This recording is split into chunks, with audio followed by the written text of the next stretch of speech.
ఇది కేవలం సమాచారంగా మాత్రమే భావించండి. వైద్య నిపుణులను సంప్రదించండి.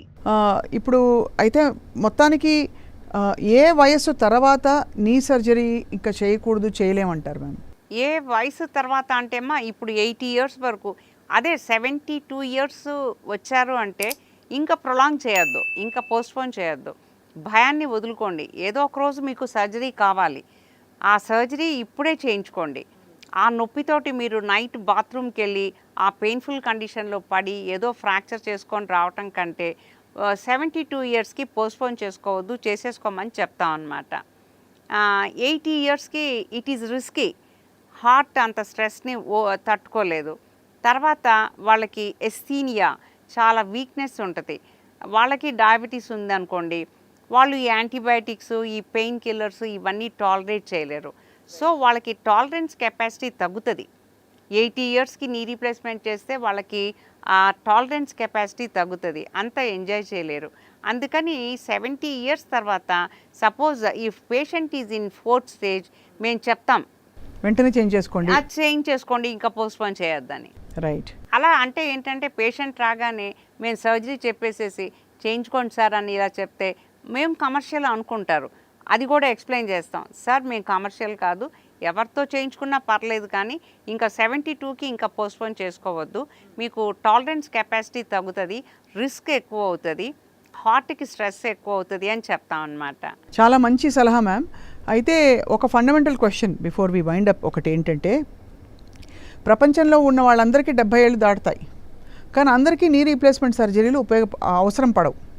సో ఎవరికి అవసరం పడుతుంది, ఎలాంటి వాళ్ళకి? మీరు ఒబేసిటీ ఒకటి చెప్పారు, ఎలాంటి వాళ్ళకి ఎక్కువగా ఈ డీజెనరేటివ్ కండిషన్స్ ఏవైతే ఉంటాయో శరీరంలో ఎక్కువ వస్తున్నాయి మ్యామ్? అది కాదు నాన్న, ఇప్పుడు నాకు 63 ఇయర్స్, నా ఎక్స్రే నార్మల్ ఉంటుంది, gaps well maintain.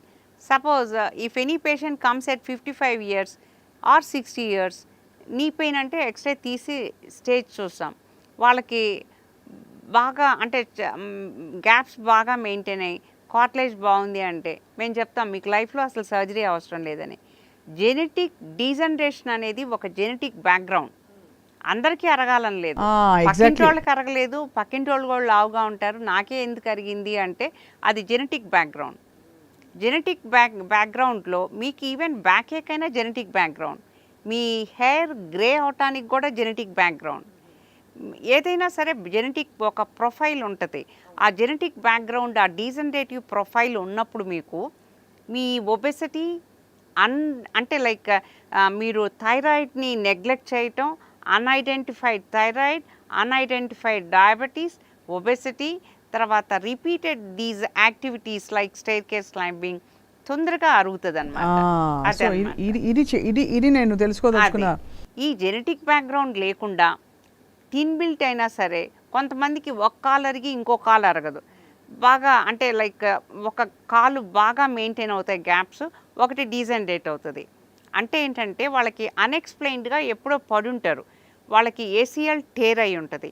ACL, PCL అని 2 లిగమెంట్స్ ఉంటాయి. ఆ లిగమెంట్స్ మన కార్టిలేజ్ని ప్రొటెక్ట్ చేస్తాయన్నమాట. ఆ లిగమెంట్స్ టేర్ అయినప్పుడు వీళ్ళు డాక్టర్ దగ్గరికి వెళ్లకుండా, ఎంఆర్ఐ చేయించుకోకుండా, ఆ లిగమెంట్ రీకన్స్ట్రక్షన్ చేయించుకోకుండా దానిపైనే నడుస్తూ ఉంటే ఏంటంటే ఆ స్పేసెస్ నేరో అయిపోయేదన్ను ఈ కార్టిలేజ్ డీజనరేట్ అవుతుంది. చాలా అంటే ఇంట్రెస్టింగ్గా మీరు విడమర్చి చెప్పారు, అంటే ఇది ఎలా జరుగుతుంది, ఎవరెవరిలో జరుగుతుంది, ఎలా జరుగుతుందని చెప్పి.